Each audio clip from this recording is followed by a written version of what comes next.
Graça e paz, irmãos.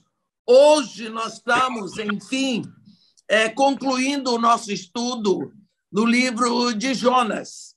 Então, hoje nós vamos começar lendo no capítulo 4, os versículos 5 e 6.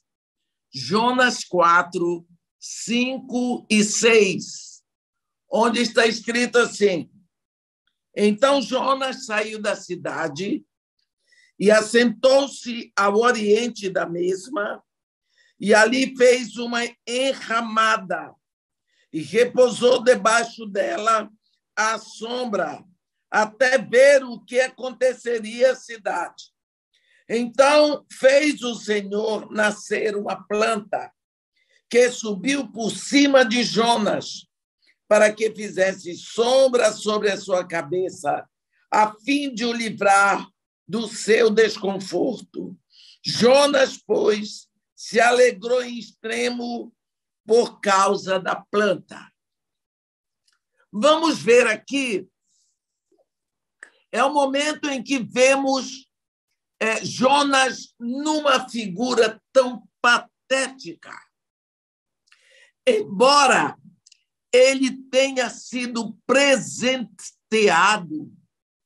com a tremenda honra de apresentar o evangelho a uma cidade de gentios, ele termina tão petulante. O homem que foi salvo da morte, que entrou e saiu vivo do ventre do peixe grande, ele viu, meus irmãos, ele presenciou uma cidade inteira se voltar para Deus. Agora ele se sente vítima de si mesmo.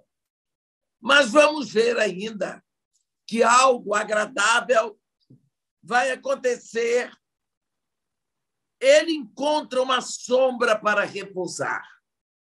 Sentado sobre uma enramada que ele fez, ele olha a cidade e é onde ele vê mais uma vez o que está acontecendo.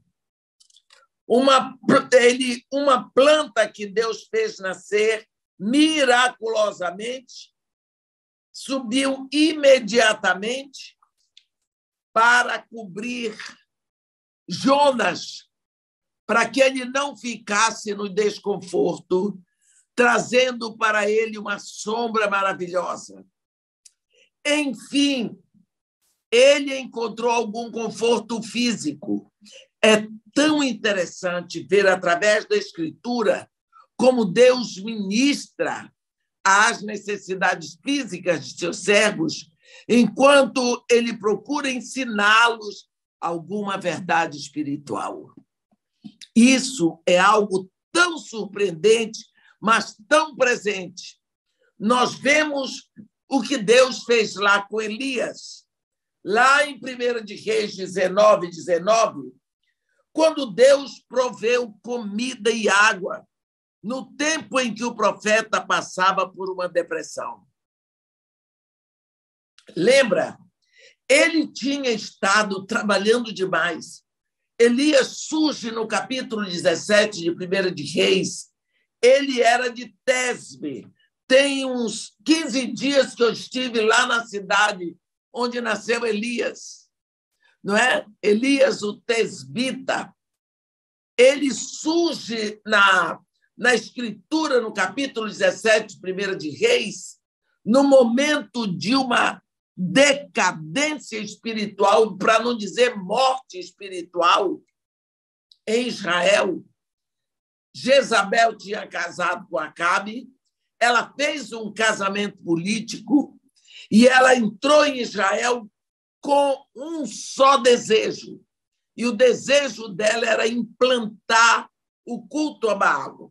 E para implantar o culto a Baal, ela teria que terminar o culto ao Senhor Deus de Israel. O único meio para isso seria que o povo não ouvisse a palavra de Deus. E o único meio de proibir o povo de ouvir a palavra de Deus seria matando os profetas. Então, ela matou os profetas do Senhor, ela achou que havia morto todos. Foi quando surge Elias. Esse homem surge no poder de Deus. Ele enfrenta, ele vai para Querite, alimentado por corvos, ele vai para Sarepta de Sidom, alimentado por uma viúva, ele volta para que Deus mande chuva sobre a terra, ele tem um encontro dele com o rei, ele exige a presença dos profetas de Baal e dos profetas do poste ídolo. Nós vemos o confronto dele no monte, vemos, enfim, o povo de Israel exterminar com os profetas de Baal. E depois disso, sob a ameaça de Jezabel, esse homem entra no final de uma depressão. Acabou. Ele diz: não quero mais viver. Senhor, pode tomar-me, não quero mais viver. Quando nós vemos isso, sabemos que Elias estava com uma depressão física, porque a depressão pode ser psíquica e ela pode ser orgânica. Nesse caso, nós cremos que foi uma depressão orgânica, porque Elias estava trabalhando muito, ele não parava, ele ficou 1 ano e meio bebendo água da fonte de Querite e sendo alimentado por corvos. Depois, mais 1 ano e meio fora dos termos de Israel, ele estava em Sarepta de Sidom, não é? Fora dos termos de Israel. E quando ele volta, tudo aconteceu, ele estava muito cansado, assoberbado de preocupações, quando ele recebe ainda uma ameaça de vida. E foi por isso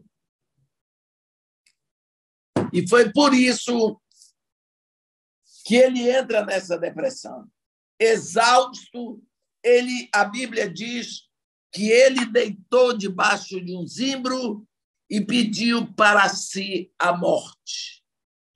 Nós vemos Deus ministrando 2 vezes esse homem, mandando anjos para fazerem pão assado ao borralho, para ele comer, e ele servindo água para Elias. Primeira vez ele come, dorme. A segunda vez, com a força daquele alimento, ele sobe 40 dias o Horebe para ter o seu encontro com Deus. Quando nós vemos que lá em João 21 também, nós lembramos o que aconteceu após a ressurreição, o que Deus fez por Pedro no encontro ao amanhecer do dia. Eles passaram a noite pescando e nada tinham para comer, quando o Senhor Jesus os convida para um café da manhã que ele preparou. Breakfast esquisito para nós brasileiros, de pão e peixe assado na brasa, um churrasquinho de peixe. Antes de confrontar o comportamento de Pedro, Jesus cuidou da sua necessidade física. Jesus foi ali também para confrontar o comportamento de Pedro quando o negou. Mas ele não começou confrontando, ele começou dando a ele comida. Pedro e os outros estavam a noite toda no barco e eles não haviam apanhado nada. É triste ver e pensar que um pescador, ele tem sua família para sustentar, ele ganhava dinheiro com a pesca e ele amanhece, passa a noite no barco e no outro dia ele chega em casa de mãos vazias. Não tem peixe, não tem o dinheiro da venda dos peixes, e Jesus aparece ali e supre a necessidade deles. E eles, ali mesmo, pescam tanto que não podiam puxar a rede para a terra. Aqui, nós vemos Jonas, que estava muito feliz com a sombra. Ele, porém, não havia mudado em nada a sua atitude, o seu modo de pensar. Mesmo diante de um milagre tão grande, meus irmãos, ele continuava tão petulante. Autopiedade, muitas vezes, pode estar enraizada de tal forma em nós que mesmo para Deus se torna difícil arrancar. Não se torna impossível, mas difícil. Nós vemos esse homem para lá em cima para ver se o sermão dele teve algum efeito. Quando nós hoje pregamos, nós acabamos de pregar e oramos para que aquela palavra entre nos corações, para que haja conversão, para que haja cura, para que haja mudança de vida. Jonas foi lá para ver o que ia acontecer, desejando que não acontecesse. Vamos ver aqui o que a Bíblia diz nos versículos 7 e 8. Mas Deus, no dia seguinte, ao subir da alva, enviou um verme, o qual feriu a planta e esta se secou. Em nascendo o sol, Deus mandou um vento calmoso oriental. O sol bateu na cabeça de Jonas de maneira que desfalecia, pelo que pediu para si a morte, dizendo: melhor me é morrer do que viver. Nós vemos aqui que o desconforto físico e espiritual de Jonas ainda estava continuando. Vem um novo dia, quando Deus envia o verme que feriu a planta e a secou. Para completar, Deus mandou um vento quente oriental. O sol bateu na cabeça do profeta, ele desfalecia. E aí, então, de novo, ele começa a pedir a Deus que tire a sua vida. É muito triste, sim, encontrarmos servos de Deus que entram em desespero ao ponto de pedirem para si a morte. Quando nós pensamos desespero, é o contrário da esperança, porque é desesperar. O desespero é um gigante que vem sempre de mãos dadas com uma notícia de perda. É um gigante que vem com uma notícia de perda, seja perda do dinheiro, perda do emprego, perda de alguém que se ama, perda do relacionamento. O desespero pode atacar. Ele ataca de uma hora para outra.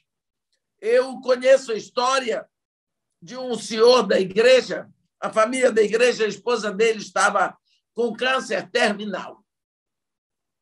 E ele mandaram para casa porque não havia mais jeito para ela e os leitos do hospital eram tão poucos. Ele não quis botar cuidadora para a esposa, ele queria cuidar dela. Ele era um marido assim muito, muito, muito prestimoso, cuidava da esposa em tudo. E todo domingo, quando acabava o culto, o pastor ia lá na casa dessa família, era só ele e a esposa, e orava com eles, fazia ali uma reunião de oração. No domingo, em que houve ceia, o pastor, então, saiu da igreja depois do culto com alguns casais para ir ministrar a ceia na casa dessa família onde a mulher estava enferma. Aí, quando eles acabaram de celebrar a ceia, os homens foram para a sala para tomar um cafezinho, as mulheres ficaram no quarto. E ali, aquela mulher faleceu. Uma das mulheres chamou o marido e disse para ele, ele passou a notícia para o pastor e para os outros, chamaram o marido para dizer que a esposa dele tinha falecido. Este homem sabia que a mulher ia falecer. Ele sabia, ele estava avisado. Quando ele recebeu a notícia, ele correu para a cozinha, foi pegar uma faca para cortar o seu próprio pescoço. Viu? O que é o gigante do desespero? Ele ataca na hora. Ele sabia que a mulher dele estava doente, mas ele ainda tinha de esperança que ela fosse curada. Naquela hora, a esperança foi embora, entrou em lugar o desespero. Desespero é desesperar. Quando nós examinamos a dinâmica disso, é a perda total da esperança. Perda total da esperança. A Bíblia diz que a fé é certeza do que você espera e convicção de fatos que não se veem. No momento em que você não espera mais nada, acabou também a fé. Nós vemos aqui que é muito triste encontrarmos servos de Deus que entram em desespero ao ponto de pedirem para si a morte. Depois de tudo que Jonas viu, ele presenciou, principalmente, uma cidade totalmente voltada para Deus. Ele viu que a cidade se volta para Deus pela sua pregação. Agora ele quer morrer. Não podemos entender que tipo de atitude é essa. Sua pregação foi um sucesso, mas a sua vida era uma derrota.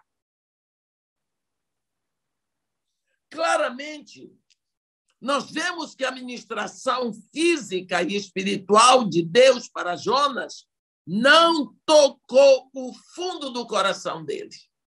Ele não estava entendendo nada. Esse homem era profeta, mas não conhecia a Deus. Ele continuava sendo o mesmo Jonas, egocêntrico, imaturo e egoísta. Uma criança com esse comportamento, a gente entende, mas um adulto. A Bíblia diz, lá em 1 Coríntios, no capítulo 13, no versículo 11, quando eu era menino, falava como menino, sentia como menino, pensava como menino. Quando cheguei a ser homem, desisti das coisas próprias de menino. Quando a Bíblia diz que desistir, significa que houve um esforço para largar, para deixar, para acabar com aquele comportamento imaturo. Nós precisamos nos esforçar para deixar um comportamento imaturo, um comportamento de cobranças. Se nós amadurecemos, vamos agir como pessoas maduras. Uma das coisas que se vê muito na igreja, eu falo muito contra isso, esse tal desse mimimi. Tudo dói. As pessoas não pensam o reino, elas pensam em si mesmas. É imaturidade, para não dizer outras coisas. Nós vemos aqui que, quando nós olhamos para o comportamento de Jonas, ele é um sujeito ridículo, imaturo, egoísta. A única explicação para Jonas continuar resistente a Deus é o fato de que a agenda de Jonas, na agenda de Jonas, não havia lugar para a agenda de Deus. A agenda de Jonas era mais importante do que a agenda de Deus. Quantas vezes temos visto pessoas assim? A agenda delas é mais importante do que a agenda de Deus. A vontade delas tem que ser satisfeita primeiro. Ele era um fugitivo. Ele era um escapista. Quando nós lembramos do capítulo 1, e continua sendo até agora, no capítulo 4, tantas experiências esse homem teve, não mudou até agora. Ele teve experiências dramáticas.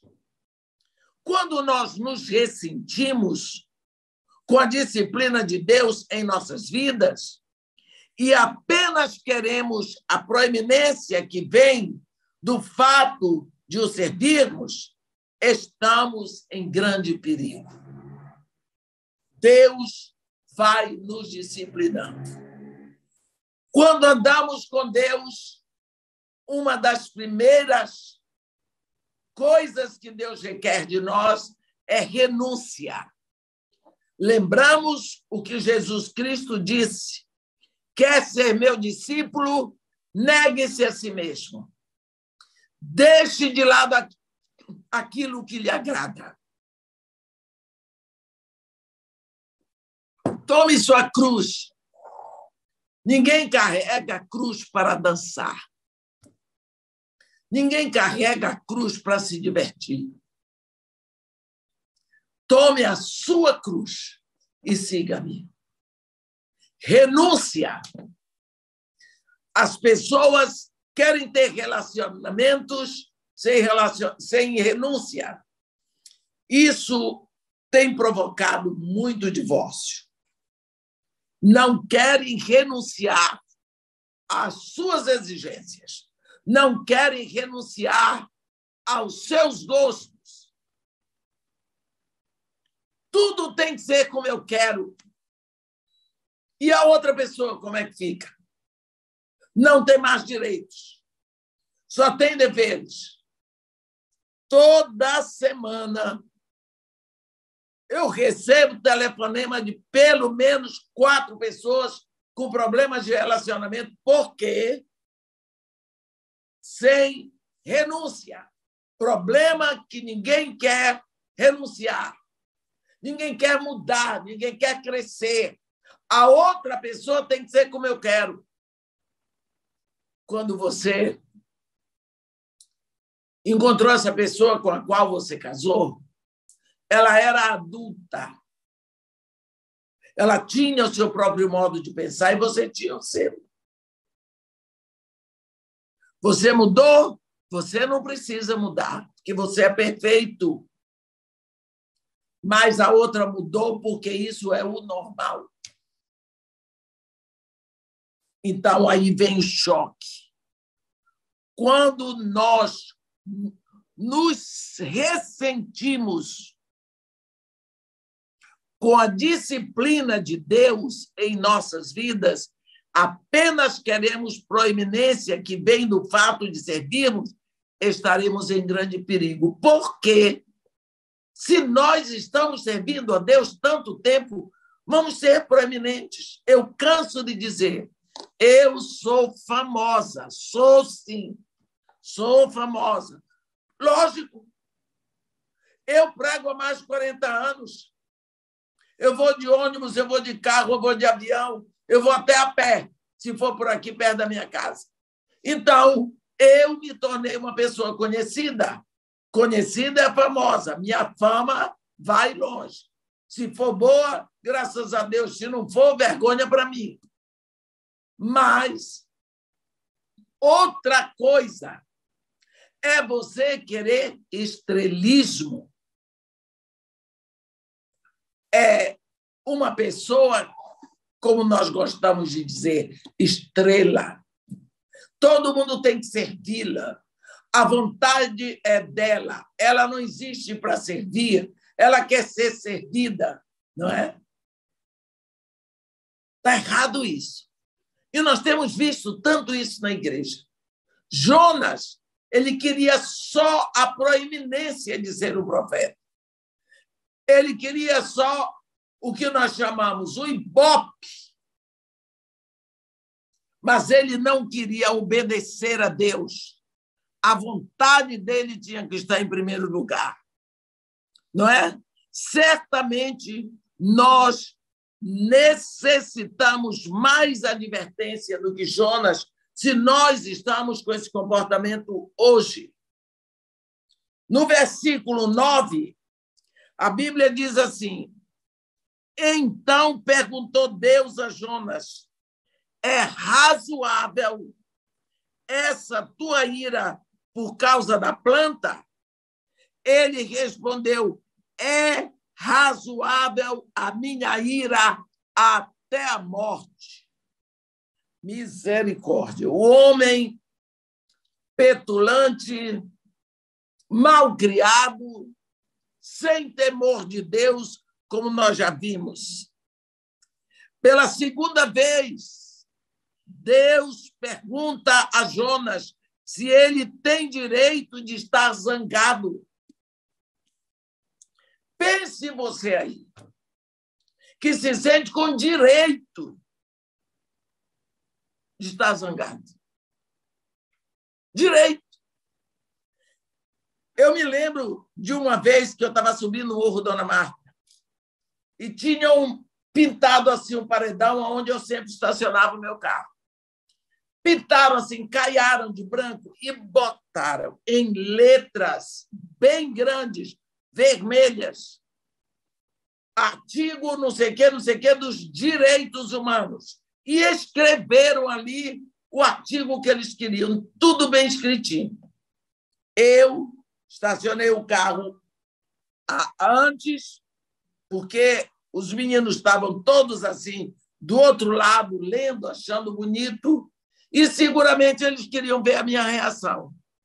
Botei meu carro lá atrás e vim. Cheguei lá de propósito, eu fiquei lendo aquilo. Estava bonito.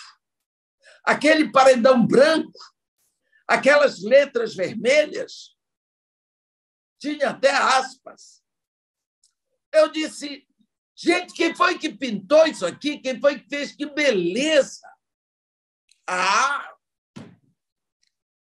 foi o fulano aqui. Eu disse, meu filho, mas que maravilha, você sabe escrever bem, você tem uma letra. Que bonito. Esse é o artigo dos direitos humanos. Ele disse, sim, tia. E eu disse, e aonde você vai escrever o artigo dos deveres humanos? E como assim? Eu disse, se tem direito, tem deveres. Ele não sabia. Ele nunca ouviu falar dos deveres humanos. Esse é o problema de todos nós. Nós temos direito a tudo, nós reclamamos de tudo. Parece que existe um mandamento assim, reclamai sempre. Mas e cadê os deveres? Cadê o seu dever? Porque só as outras pessoas têm deveres com você.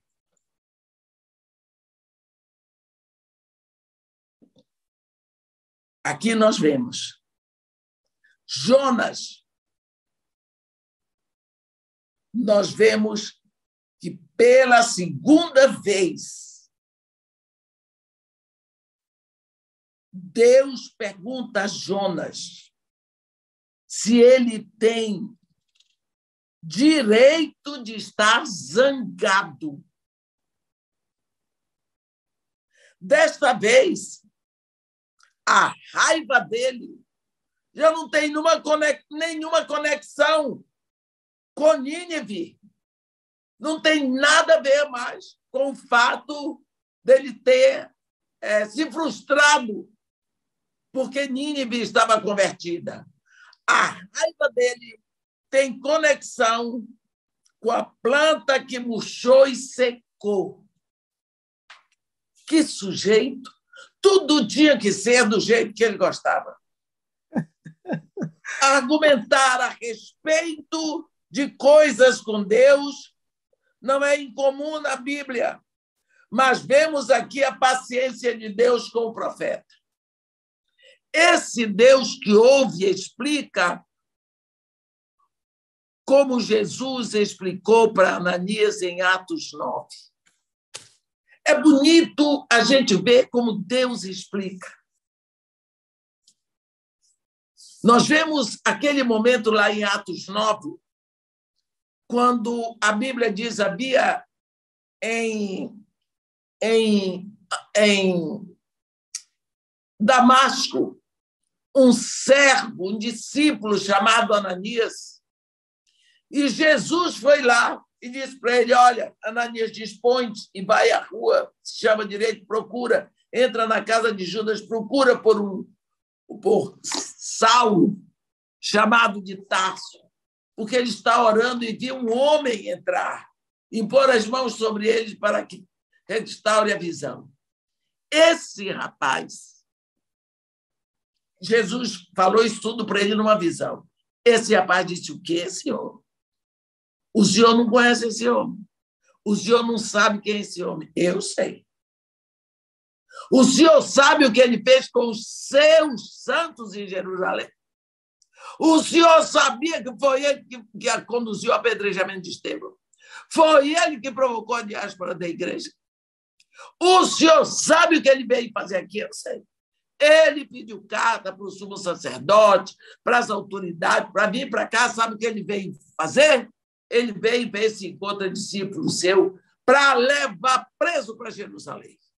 E agora o homem ficou cego e o senhor quer curar? Deixa o homem cego. Isso é resposta de oração. Deus é bom com a gente que cegou o nosso inimigo. Foi essa a resposta do discípulo que estava tendo uma visão com Jesus. Jesus ouviu pacientemente esse Ananias dizer tudinho. Ele disse: mas vai. Ele é um instrumento escolhido por mim para levar o meu nome perante gentios e até mesmo perante o povo de Israel. Ele vai ver quanto custa sofrer pelo meu nome. Ah, é? Ah, então se assim for. Aí ele foi. Mas Jesus pacientemente explicou a Ananias: imaturidade. Discípulo imaturo. Nós vemos Deus como explica as coisas para Abraão em Gênesis 18.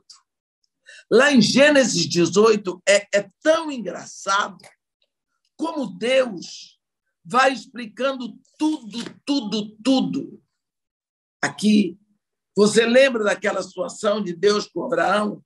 Que Abraão foi pichinchando com Deus, foi pichinchando.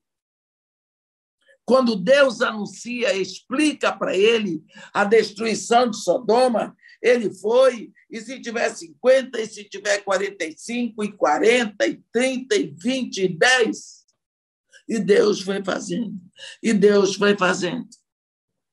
Você lembra do que aconteceu lá? Jesus com a mulher samaritana, que ele falava num nível e ela falava no outro. Chegou o momento que ele se revelou a ela.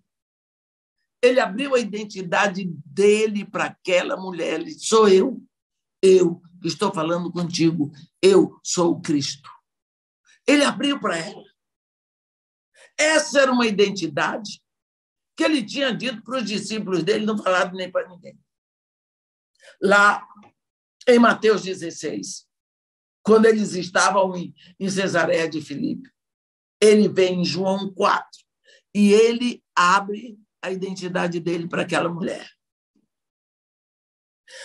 No versículo 9, nós vemos claramente Jonas dizer que ele tem direitos e Deus não tem. É isso que Jonas está dizendo. Eu tenho direito, sim. O senhor é que não tem. É tão difícil você dialogar com pessoas que estão sempre certas.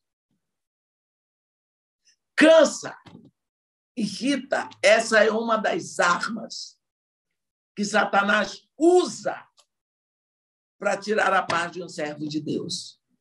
É quando a gente conversa com pessoas que estão sempre corretas e sempre têm direitos.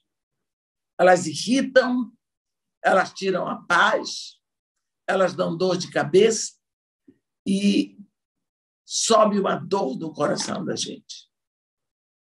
Olha aí, Jonas está dizendo para Deus que ele tem direito, sim, quem não tem é Deus. Embora ele não queira encarar o fato de sua ira, e ele não buscou explicação para a sua ira. Porque a ira tem explicação. A ira, ela nasce numa frustração. Que tal? Tantas vezes nós vemos na Bíblia. Bem sei que tudo podes, mas nenhum dos teus planos pode ser frustrado. Os planos de Deus jamais serão frustrados. Os meus, sim. Os nossos, sim. Todas as vezes que os nossos planos são frustrados, a ira toma conta. Mas o plano de Deus não foi frustrado. Portanto, quando o seu plano for frustrado, recue. É avanço para o plano de Deus. O plano de Deus está avançando, está indo à frente, está prosperando, é o plano de Deus. Mas o seu ficou frustrado. Aí vem a ira. Por quê? Por causa da frustração. Então, nós vemos aqui, em vez de Jonas perguntar por que eu estou irado, olha, a nossa mente carnal, ela é rápida e pronta para fornecer desculpas para nós. E assim, ela amacia o nosso ego, dizendo sempre que nós estamos certos. Sempre estamos certos. Não é? Pessoas mimadas, na realidade, ridículas, porque pode-se aceitar uma criança mimada. Jonas não era uma criança. Agora ele é ridículo. Ele não procurou explicação para a sua ira. A quarta pergunta que Deus faz na Bíblia é para Caim. Por que estás irado?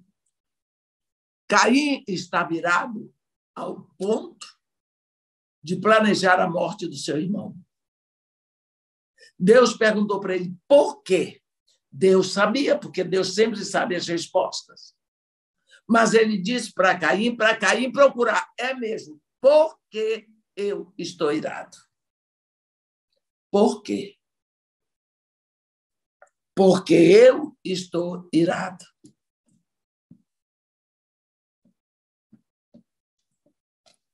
Se nós não procuramos a base para o nosso comportamento, para as nossas reações, de que forma vamos crescer? Precisamos crescer. Jonas permaneceu do jeito que estava. Nós vemos que, embora ele não queira encarar a origem da sua ira, ele não queira procurar explicação para ela, Deus explica para ele o porquê dele ter feito a planta murchar. Deus está dizendo para ele, quando eu faço uma coisa, eu faço de modo pensado e com um propósito. Foi uma tentativa de Deus de prover para Jonas um socorro visual. Algo que o Senhor estava usando para revelar a Jonas a sua atitude e a sua ideologia. Tudo errado. Tanto a atitude como a ideologia do profeta estavam erradas. Quando não é possível levar uma pessoa a ver a verdade, precisamos tentar balancear suas defesas usando o que é possível no momento. Porque, às vezes, se a pessoa não for muito inteligente, é melhor cessar por ali. Porque aquilo vai desenvolver uma discussão e você pode cair na irritabilidade. Precisamos, às vezes, vir com verdade, porém, de modo indireto. Jesus é um expert em fazer isso. Algumas das suas parábolas dizem a verdade, mas nem todos podem compreender. A planta que murchou, que secou, foi o instrumento que Deus usou para buscar a atenção de Jonas e tirá-lo da autopiedade onde ele havia caído. Foi só para isso. Foi um sacolejão que Deus deu para Jonas. Nós vemos Deus dizer a Jonas, tu tens compaixão de uma planta, tu te compadeces de uma coisa, e eu me compadeço de mais de 120 mil pessoas, Jonas. Ele estava preocupado com coisas. Não é? Ele estava preocupado com coisas. Não é? No versículo 9, eu vou ler novamente. Então perguntou Deus a Jonas, é razoável essa tua ira por causa da planta? Ira por causa da planta. Não foi ele que plantou a planta, não foi ele que fez nada com a planta. Ele respondeu, é razoável a minha ira até a morte. Está vendo? Ele estava infeliz por causa de uma coisa. Ele tinha compaixão da planta. Era a compaixão dele mesmo. Não é?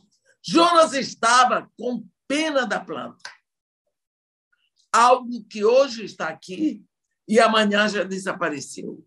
Mas não se importava com o destino espiritual de um povo, de toda uma nação que estava perdida espiritualmente. Não é? Como será que nós estamos entendendo a mensagem do livro de Jonas? Porque, às vezes, nós estamos no mesmo erro espiritual.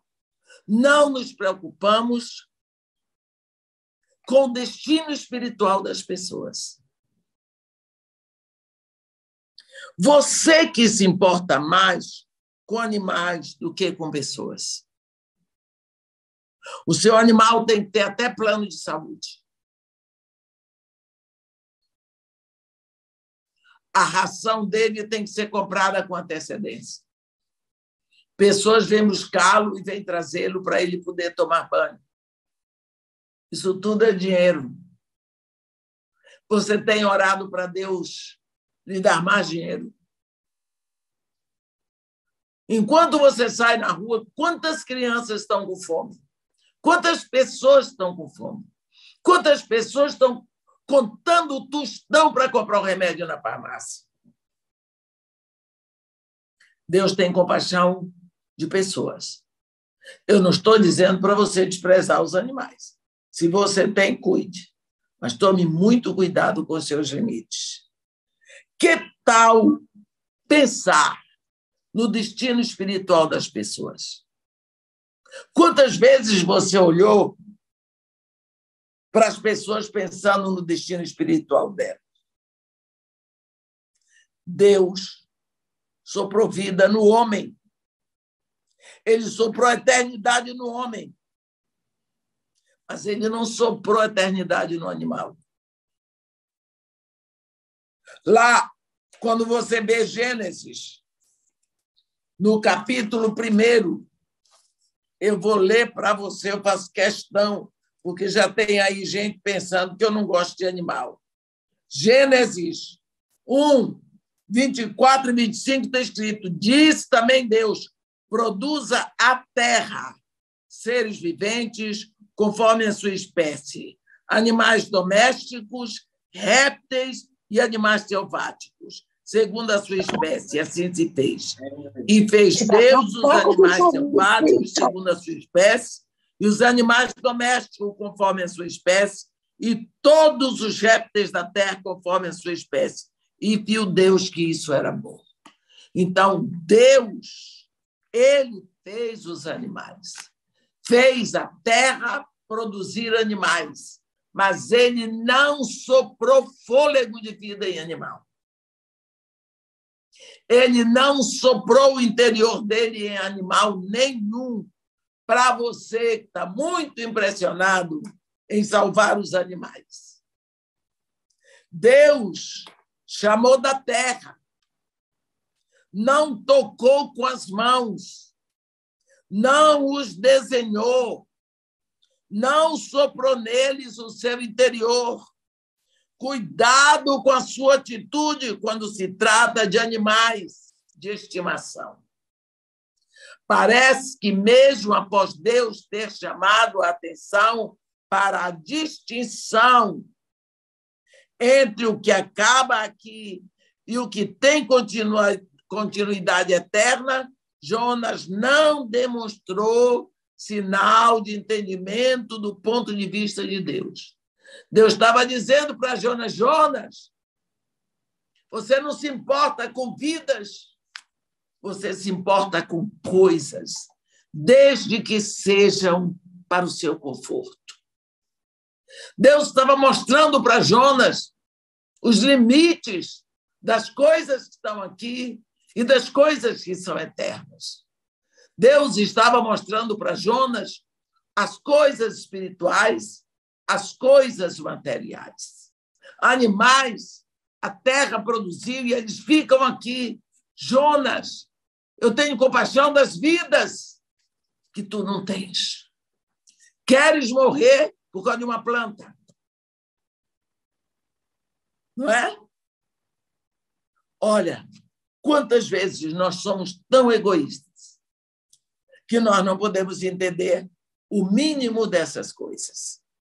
Deus procurou andar com ele no caminho do ensinamento, tentando persuadi-lo. Nós estamos até aqui no capítulo 4. O profeta ainda está endurecido.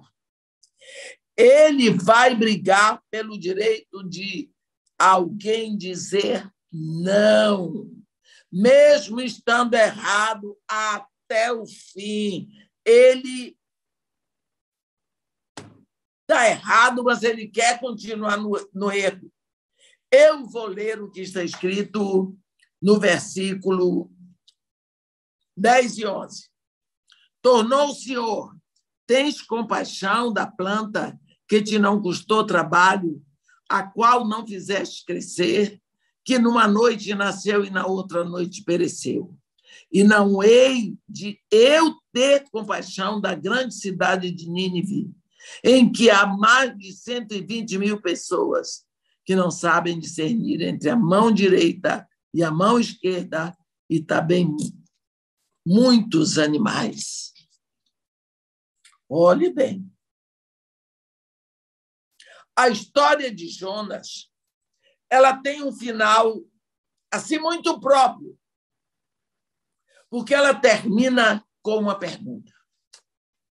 Não, essa pergunta, porém, ela não é respondida. Esse capítulo começa com Jonas argumentando com Deus por causa de uma planta de vida tão passageira e termina com a pergunta que Deus faz a ele: e não hei de eu ter compaixão da grande cidade de Nínive? Olha, meus irmãos, nós não sabemos se Jonas respondeu a essa pergunta. Pelo menos a resposta dele não ficou escrita na Bíblia.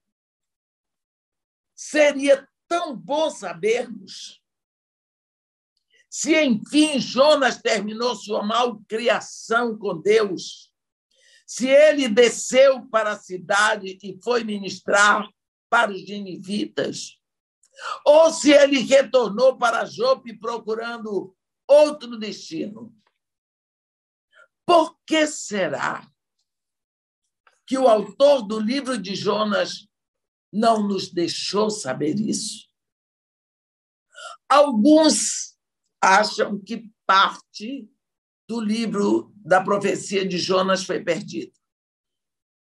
Parece que faltam alguns manuscritos, por isso vem esse final tão abrupto. Talvez a intenção do escritor, deixando essa pergunta sem resposta, deixou assim a pergunta no ar, é que nós mesmos possamos encontrar a resposta no nosso coração. Como é que nós nos sentimos quando vemos que Deus ama os pecadores, que não somos nós, outros pecadores? Porque quando Deus nos ama, é porque tem alguma coisa de bom em mim. Deus me ama porque, afinal de contas, eu não sou assim tão ruim como os outros, né? É assim que a gente pensa. Pela história de Jonas, nós temos uma noção da imensa graça de Deus. É o que mais eu vejo no livro de Jonas. Esse Deus que amamos, esse Deus que adoramos, criou toda a humanidade. Não criou apenas nós. Não somos melhores do que ninguém. Porque Deus criou, Ele cuida, Ele quer. Quando Deus criou o homem, Ele criou de um só. A Bíblia diz: todas as coisas fez Deus formosas no seu devido tempo. Para Deus, não apenas o israelita é amado, mas o ninivita é amado. Não podemos... Quantas pessoas eu tenho visto acharem que não, Israel tem que ser convertida a Jesus Cristo, Arábia Saudita não. Por quê? Irã não. Por quê? Cuba não. Por quê? Quem foi que criou os cubanos? Quem criou os iranianos? Quem criou os sauditas? Foi o mesmo Deus. E não tem um de nós que seja melhor do que eles. A diferença entre mim e o primeiro-ministro do Irã, hoje, é que eu já tenho o entendimento de que eu preciso de Jesus porque eu sou pecadora. Então, eu preciso de Jesus. Ele me encontrou. Ele supriu a necessidade de salvação. E o primeiro-ministro do Irã ainda não sabe disso. Só isso. O primeiro-ministro não sabe disso. E eu sei. Então, se eu sei e eu creio que ele foi à cruz por minha causa, eu entro nessa bênção.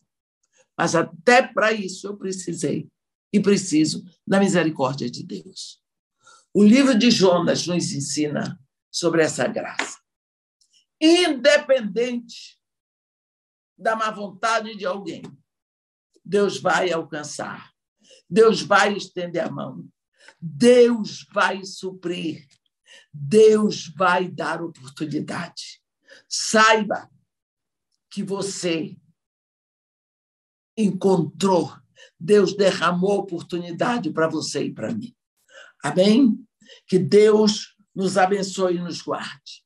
Faça resplandecer o seu rosto sobre nós e tenha misericórdia de todos nós. Amém.